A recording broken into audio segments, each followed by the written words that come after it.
what can you say about the McKennas, right? That hasn't already been said, but a lot of the tales will be handed down through the clan for years and years to come. But yeah, I was the baby of the first family. There were four of us. Jimmy was the oldest, and then Helen and Kay, and then me.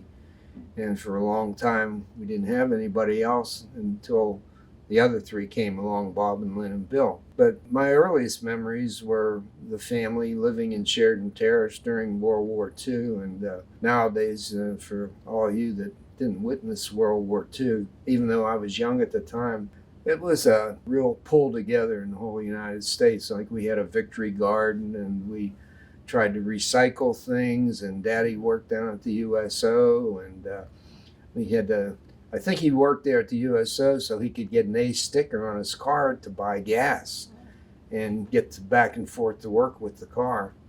So, and then at some point during the war, Westinghouse Electric somehow picked our family to do a photo thing about. So they had a photographer come to the house and take a picture of us with our book bags ready to go to school and all that. So those were the early memories. And I'm sure that my other siblings probably will recount all the other crazy things that we did when we were young. But after that, we used to talk about two families. We actually, on the other side, we had the mother's side of the family, the Crays, and on Daddy's side were the McKennas. And the McKennas, we were friendly and did things with them, but the Crays was a routine. Almost every Sunday we went around. There was Uncle Joe, there was my mother, and there was Aunt Helen, and there was Uncle Tom. And they were all married and had families, so every Sunday we went from one house to another and spent the Sunday there. I remember vividly one of those Sundays when we were at Uncle Joe's house, and Uncle Joe lived on Centennial Street, which was a dead-end street. And at the end of the street was a grill fence overlooking the city of McKeesport. At the upper end of it, there was a sidewalk that went down past their house. And I don't know how old I was at the time, but they had one of those tricycles like you see the old folks riding now. Jimmy decided to tie me to the thing. So he tied my hands to the handlebars and my feet to the pedals, and he gave me a push down the hill. And my feet were going a mile a minute, and my hands were trying to steer it to stay on the sidewalk. I got down to the end of the street, went off the end. There was a driveway down there in somebody's garage. I flew off the end of that sidewalk there and crashed and burned.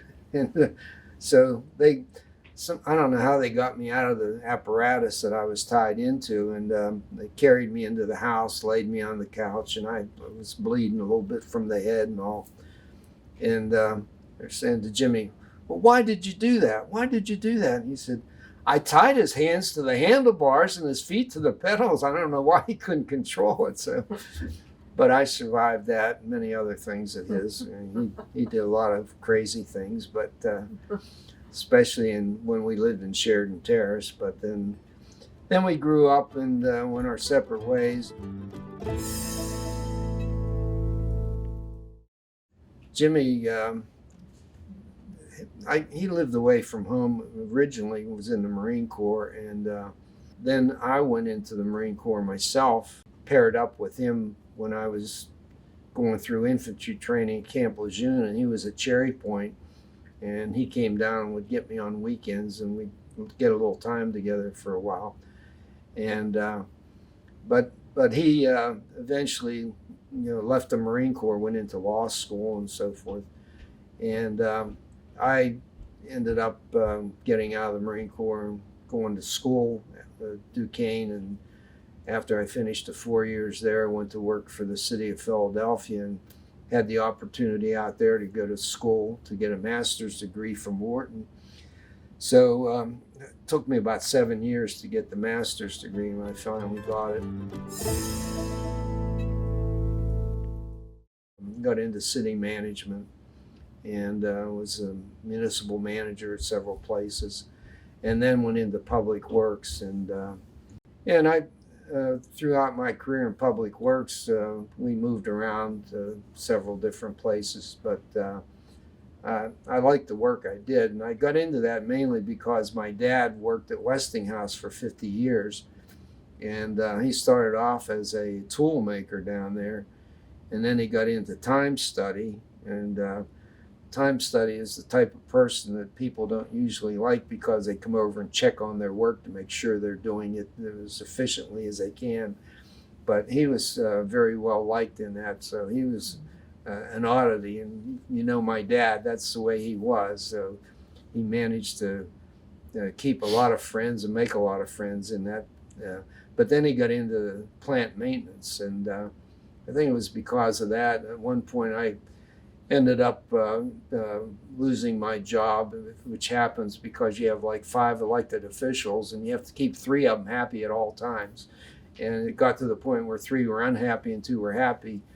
And it was down in Miami area, and a friend that I'd known in city management circles was manager in North Miami, and said, "Hey, why don't you come over here and work, because I have a job opening for a public works director." Oh, this is what Daddy did, and sounds interesting. So I got into public works, and I ended up doing that for quite a while, and it was very rewarding because at the local level, and when you do things and build things, you get to see the results of what you've done instead of like working in the federal government or the state government. Sometimes you're just pushing papers, but we actually built a lot of things, and mainly down in Fort Myers when I was a public works administrator there.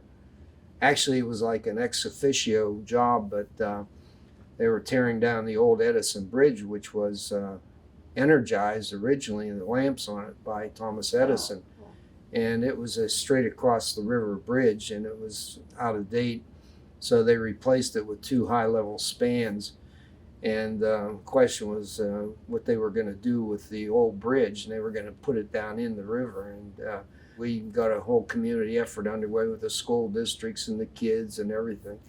And we got them to make that material a reef out in the Gulf of Mexico, which is there today.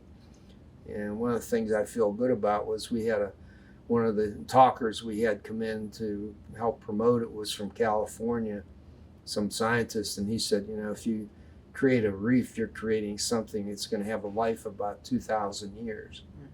So it makes you feel good, you say, hey, I did that, or helped out on it anyhow. So the Edison Reef is down there, and one of my bucket list items is to dive the thing. I never did dive it, even though I went out and charted it with some of the people from Tallahassee and made it like a mile. It was a mile long and half a mile wide rectangle where the material was dumped, and so it's evidently it's out there today. And from reports I got back, there were fish on it almost immediately after it was put in there. So, I enjoyed working in public works, and but now that I'm retired, I enjoy retirement with the naps and everything that go with it. So. I was the one that was the one that moved away from home more than anybody. Jimmy always had that homebody. He was always circling the field around Irwin. But then he was out in New Jersey, and something was going on, a birthday party or something, boom, get in the car and go to Irwin. I was further away than that, so I've spent most of my life, now, at this age, more than half of my life in Florida than I have in Pennsylvania. And I had 3 kids, Julie, Patrick, and Amy from my first marriage. And when we got divorced, went out to California with the 3 of them. And I made sure in the settlement that we had that there was visitation rights and money to get them back. So at their young age, they used to fly back on the red eye from LA back to Miami to where I lived, and they'd get off the plane with the deck of cards and the little wings that they give them, and they became jet setters at a young age. So, and they still are, they still enjoy flying. Then I remarried to Donna, and And we had two girls, Marianne and Kellyanne, and all five of my kids turned out to be terrific kids. So really blessed with that. Got a significant anniversary with Donna coming up, don't you? Or Well, we're up in the 40s now. 40 you know, years? be 50 Okay. pretty soon Oh, before you wow. know it. Okay. But we're looking forward to, just celebrating each one as it comes. I think looking forward to the next one because it's. I think how they have different gifts, different ones. Uh-huh. The one coming up is power tools, and I'm looking forward to that one. Okay. So. Well, with the reef, so you said it's on your bucket list to do. Yeah, to dive? dive it. Yeah, Wow. I Okay. haven't dived for a long time either. I So thought you did used to dive, right? Where Yeah. have you been on your diving expeditions when you were doing it? well, we didn't have a good experience the last one. Really? Oh, where was that? I was out diving with a friend of mine, and the rule is, keep somebody in the boat at all times. Well, we had been out down in the Finger area down in Lower Biscayne Bay and went out further to see if we could see something before the day was out. Had a little bit of air in our tanks, so I said, let me get down on this. We picked it up on the Loran. I'll go down and take a look and let you know if there's anything down here. So I went down and I started looking around on this reef. It was a little scrubby reef with some small fish on it. And I hear a tap, tap, tap, and here it's him behind me. Well, he shouldn't have gotten out of the boat. Mm-hmm. And it turns out that the tide was coming in and we couldn't get back to the boat. And we were about 6 miles out in the Atlantic Ocean. And so I had air in my tanks. I went down and tried to crawl rock over rock by hand to try to move, and the current was so strong I couldn't do it. So I surfaced and talked to him and said, we're just not going to make it. We can't make it. And so he looked over like it would have been to the northwest part toward the shoreline, and there's a structure there called Fowey Rock. But there's rocks down there, and they have a tower built up made out of like A-frame metal. It looked like something about that size. And we said, that's our only hope. So we started swimming, and we swam and swam and swam. And I had a leak in my BC unit that holds the air, and we just swam. I think it took me 4 hours to get there. I was figuring if I can get there by 8 o'clock at night, that's the time to get there. And it was in August, so the sun was still up. Mm-hmm. And I got there at 8 o'clock, and just as I did, and he had taken off ahead of me, and that's the way he was. It's just very independent. So I didn't know where he went, but when I got to that structure, I was thinking we had dived that before, and there's a nest of barracuda under that thing. I know they were there all the time. They're like 5 feet, big guys. So I figured when I get there, I'll pull myself up on that superstructure and just hope somebody will come by. And just as I got there and was climbing up that thing, this little boat pulls up, and there were 4 guys in it. They were Cuban, and they were like, oh, praise God, and all this stuff. Well, it turned out, I guess my diving buddy, Tim, had found them, and they came over to rescue me. In the meantime, Tim was on a Coast Guard cutter, and while I was swimming during that time, I didn't mention, but they had a helicopter out. It went over, and I thought, well, why can't I get that helicopter to look for me? Well, they were looking for me, so I got on this little boat with the Cubans and went over to the Coast Guard cutter, and we had to go up there, and they filled out a thing, and I thought they were going to charge us for rescuing us, but they didn't do that. But we got his boat back. They went out and got his boat and brought it back over to the Coast Guard cutter, and we ended up getting up to his house, which was on the water in Miami, about 11 o'clock that night. So that was my last dive. I forgot to tell you that we jettisoned our tanks, because there was no point. So I lived in over on the west coast of Florida. He lived in Miami, of course, and so I stayed in touch with him, and he said that there was an article in the Miami Herald about some tanks that washed up on the shore. And he said, "Do you want to go get them?" I said, "I'm not going there to get those things. No way."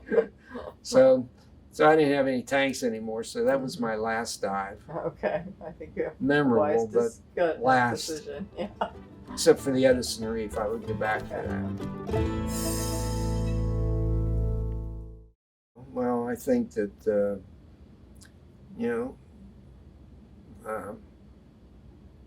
living with the siblings like we did, having our mother and dad, was really a great environment. And mother and daddy were not the kissy, huggy types, and very seldom ever said love in the house, but it was there. And I miss them. And Helen has left us, and we miss her terribly. So, but we still have these reunions, and that's good that we can still get together at least once a year if we can do it. We'll keep it up.